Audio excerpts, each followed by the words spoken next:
I first noticed it when I stopped trusting decisions that came easily. Not the important ones, small ones. What to order. When to leave. Which message to send. Every choice that arrived without hesitation suddenly felt suspicious. Too fast. Too emotional. Too unexamined. He never criticized my decisions. He didn't question them directly. He only asked one thing, always the same. Did you think about it long enough? At first, I laughed. Later, I stopped answering.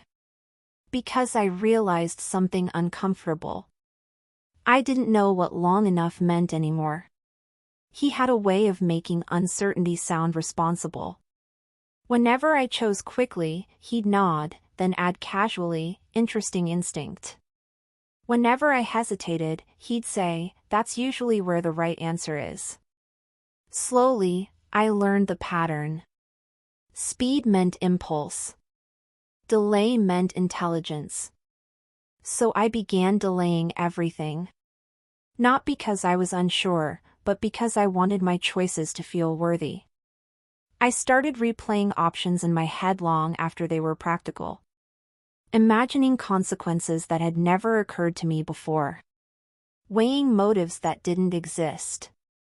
One evening, I caught myself saying, I'm still thinking about it, about something I'd already decided hours ago. And suddenly I wondered. When did deciding stop feeling like confidence? And start feeling like recklessness? The first time I realized this had gone too far, it was over something trivial. I was standing in front of two identical choices.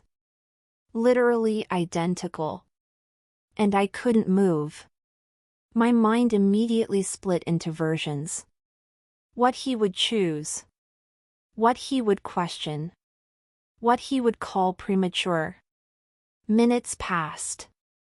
I felt stupid. Frozen. And then the thought appeared, not as fear, but as logic. If I choose the wrong one, it will prove I didn't think hard enough. That was the moment everything finally made sense. I wasn't afraid of making bad decisions. I was afraid of making decisions. That couldn't be justified afterward. The first time I asked him to confirm a decision, I pretended it was casual. Not advice, just perspective. I said, what would you do, in the same tone people use when they're already sure. He didn't answer immediately. He looked at me for a moment, then asked, what are your options? I listed them. He listened carefully, then said, and which one feels safest? Not best. Not right. Safest. The word settled somewhere deep. I chose that one. Later, I told myself I'd done it on my own. After that, it became easier to ask. Not directly, I never said tell me what to do. I described situations in detail. I explained my reasoning. I waited. He almost never gave an answer. He'd say things like, what outcome are you trying to protect? Or, which choice would you regret less? And somehow, by the time the conversation ended, I already knew which option I was supposed to pick. I told myself this was collaboration. But one evening, I noticed something unsettling. I had started delaying decisions. Until I could talk to him first. Not because I needed help. Because choosing without his framework felt irresponsible. The dependence didn't feel emotional. It felt strategic. I stopped trusting decisions that hadn't been processed through him. When I chose something alone, I replayed it later, imagining what he would have questioned. Sometimes I changed my mind afterward. Not because I wanted to. But because I couldn't defend the choice in his language. Once, I caught myself thinking, I'll decide after I hear what he says. And then, more quietly. I don't know how to decide without that anymore. That was the moment I understood what had really happened. He hadn't taken my ability to choose. He had taught me a system where every choice needed permission. Not from him, but from the version of myself that thought like him. The first time I chose without him, it felt almost rebellious. Not dramatic, quiet. A small decision I didn't mention. Something ordinary, forgettable. I made it quickly, before I could second-guess myself, and told no one. For the rest of the day, I waited. Not for consequences, for correction. None came. And yet, the unease followed me anyway. A constant background tension, like I'd skipped a step in a process I no longer understood. Every few minutes, I replayed the choice, testing it from different angles, trying to find the flaw I must have missed. That night, I finally told him. Casually. As if it had already been settled. He listened, nodded, and said, "That makes sense." Just that. No pause. No question. No refinement. The relief was immediate. And then something else arrived, just as fast. Disappointment. I hadn't realized how much I was waiting for him to correct me. Not to disagree, to confirm that the decision had been difficult enough to deserve approval. Instead, he accepted it without effort. Later, alone, I couldn't stop thinking about that moment. If he hadn't questioned it, did that mean it hadn't needed questioning? Or worse, had I finally chosen something correctly on my own? The thought should have comforted me. It didn't. Because I noticed how quickly my mind rewrote the event. Maybe I'd unconsciously chosen what he would have chosen anyway. Maybe I'd predicted his framework perfectly. Maybe this wasn't independence at all, just a delayed version of obedience. And suddenly, the victory felt thin. The next test was deliberate. A decision I knew he wouldn't approve of. Not morally wrong, just inefficient. Emotional. Untidy. I made it without telling him. This time, the discomfort was sharper. Focused. Every part of me wanted to explain myself in advance, to prepare a defense before he even knew there was something to defend. When I finally told him, I watched his face carefully. He paused. Just a fraction longer than usual. Then he said, "That's interesting. Not wrong. Not risky. Interesting." The word landed like a diagnosis. And for the first time since this had begun, I realized something that made my chest tighten. I wasn't afraid of disappointing him. I was afraid of discovering whether I could still trust a choice that didn't survive his evaluation. After that, his questions changed. Not in content, in timing. He stopped offering them when I hesitated. He waited until after I'd chosen. After I'd committed. Only then would he ask, casually, "What made you go with that one?" At first, I thought it was curiosity. But I began to notice the pattern. He never asked before a decision anymore. Only after. And the questions were never neutral. What were you hoping to avoid? Which part of that felt necessary? Did you consider the other outcome? They weren't meant to guide me. They were meant to reveal me. I started answering carefully, explaining my reasoning in advance, shaping it so it would sound deliberate. Intelligent. Defensible. One evening, mid-explanation, I stopped.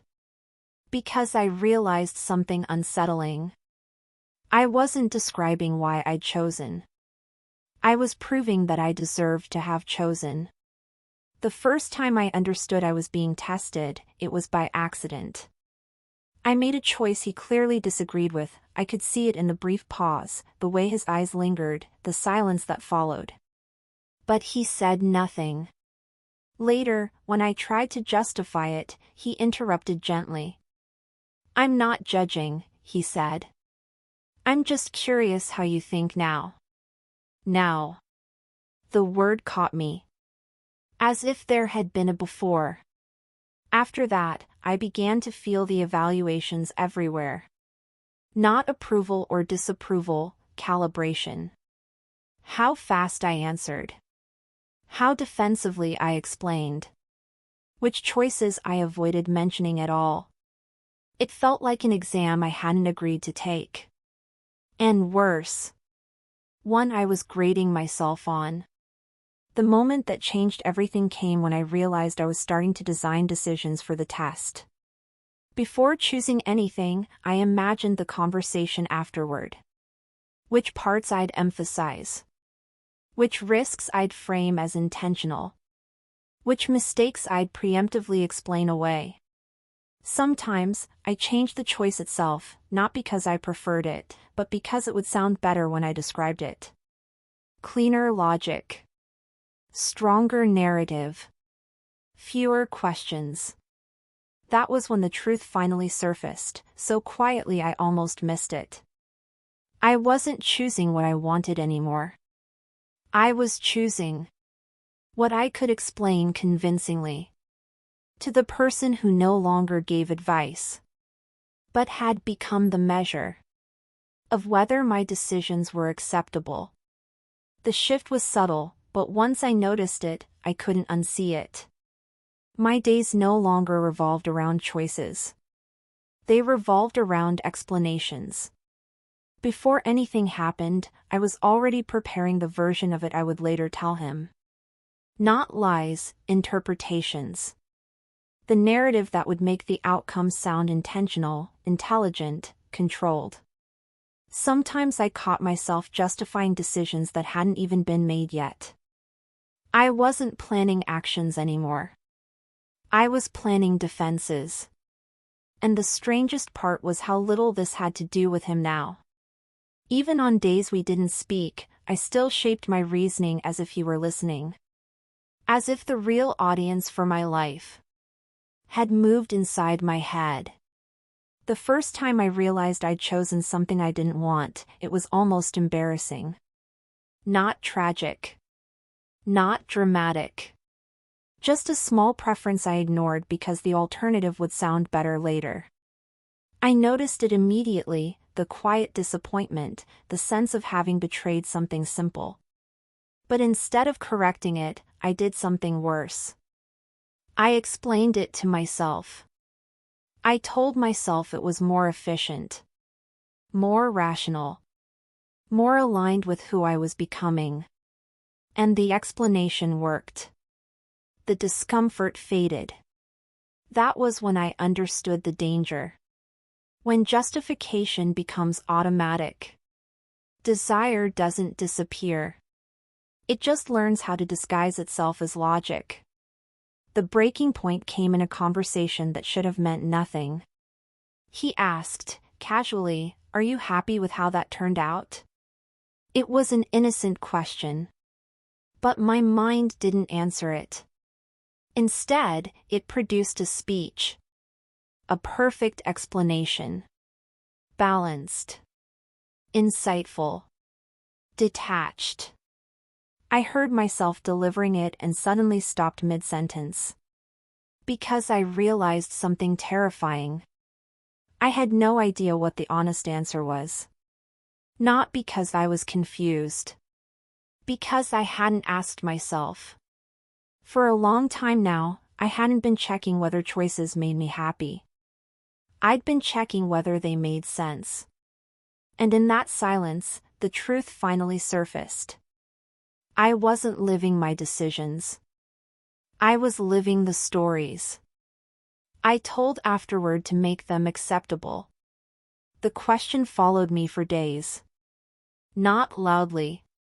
Quietly. What would happen if I stopped explaining? Not to him, to myself. What if I made a choice and refused to justify it afterward? No logic. No narrative. No defense. Just let it exist as something I wanted. The idea felt reckless. Not wrong, unsafe. As if explanation had become a kind of protection, and removing it would leave something exposed I no longer knew how to carry. I tried to imagine saying, I chose it because I wanted to. The sentence sounded childish. Incomplete. Almost irresponsible. And that frightened me more than any doubt ever had. The first time I attempted it, I chose something deliberately small. An answer. A preference. Something no one would question. When the moment passed, my mind immediately reached for language. Why it made sense. Why it was reasonable. Why it aligned with who I was. I stopped it. I forced myself to sit with the decision without explaining it. The silence was unbearable. Not empty, accusatory. As if the choice itself were unfinished without a story attached to it. For several minutes, I did nothing but breathe and resist the urge to repair it with meaning. By the end, I felt naked. Not free.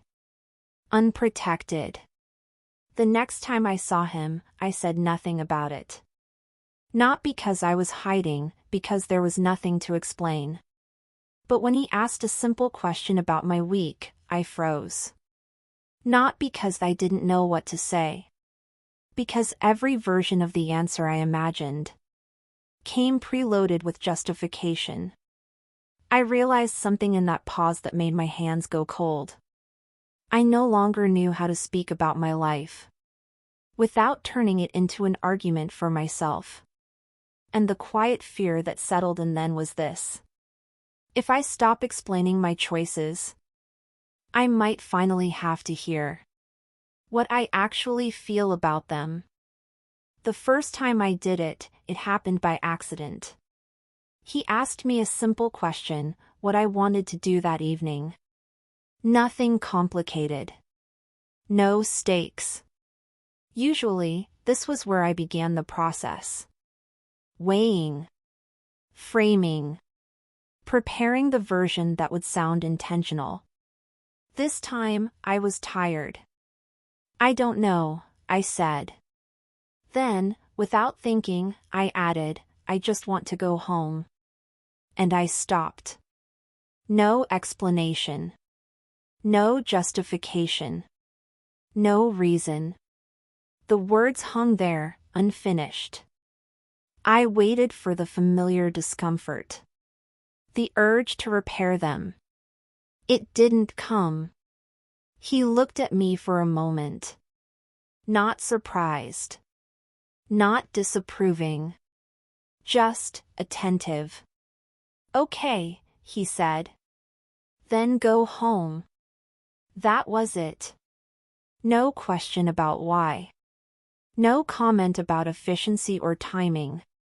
No invitation to clarify.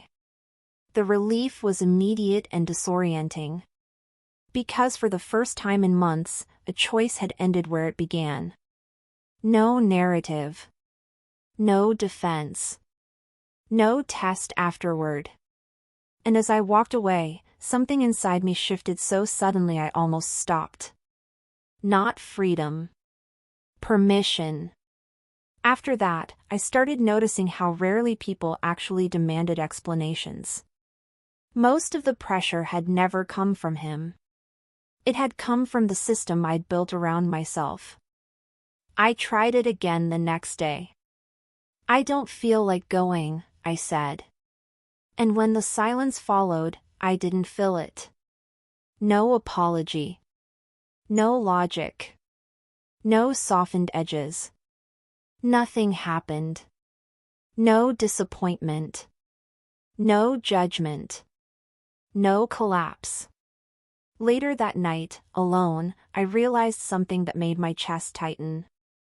The rules had only worked because I believed someone was waiting to hear the explanation. And now, faced with the possibility that no one was, I began to understand how much of my life had been a performance for an audience that no longer existed. The hardest part wasn't staying silent with other people. It was staying silent with myself. The next time I made a decision alone, the explanations came immediately. Not out loud, internally. A full argument, prepared before the choice had even settled. I caught it halfway through. And for the first time, I asked myself something I'd never dared to ask before. Who am I trying to convince? The answer arrived quietly. Me. I had become both the judge and the witness. The one making the choice and the one demanding proof that it deserved to exist. And in that moment, I understood something essential. I hadn't learned to explain my life because someone required it. I had learned because I no longer trusted myself. Without permission, I began practicing something that felt almost dangerous. When a desire appeared, I let it stay. No refinement. No translation. No attempt to make it intelligent. Sometimes it was awkward. Sometimes childish. Sometimes inconvenient. But it was real. The first time I chose something that made no sense on paper, I waited for the familiar collapse, the guilt, the panic, the need to repair it with meaning. It never came. Instead, there was a strange calm. Not certainty. Ownership. For the first time in a long while, the choice belonged to me completely. Not to the version of myself that knew how to defend it. I don't tell this story because I escaped. The voice still appears sometimes. The instinct to explain still rises. But now I recognize it for what it is. Not wisdom. Not discipline. A habit I learned when I thought my life had to be understandable. Before it was allowed to be mine. He never told me to justify anything. Never demanded reasons. Never asked for control. He just existed long enough for me to forget that wanting something was already enough. And the quiet truth I live with now is this. Freedom doesn't begin when no one questions you. It begins when you stop asking yourself to prove that your own life deserves permission.